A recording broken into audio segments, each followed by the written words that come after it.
I'm Jay Sanderson. I'm the owner of the West Texas offices. I want to talk to you briefly about what we're going to do on the Ouside Service. So the first thing we want our technicians to do is we want you to de-web, okay?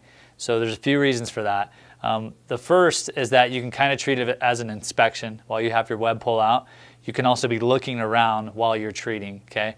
The second is you should have already checked if there are any dogs in the backyard, but if the small chance that you missed it, we don't encourage beating dogs, but you've got kind of a weapon to push the dog off if you need it with your web pull, okay? When you take your web pull out, we want you to put some Delta dust around it to kind of help protect around the eaves and overhangs, and then we also want you to have a can of wasp freeze, okay, while you're out there. So you've de-webbed, and then from there the process, it's kind of whatever you want to do.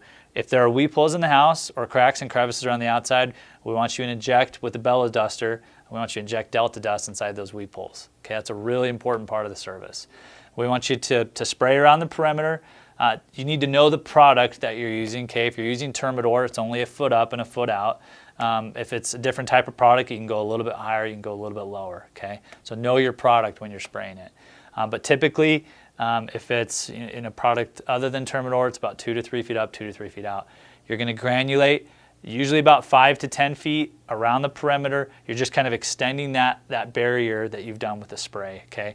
And then this is a really important part because this is something that customers can see.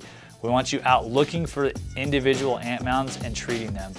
Talk with your trainer about the best way in your specific area to treat, but we want you to be treating each one of the individual ant mounds, okay? That's really important.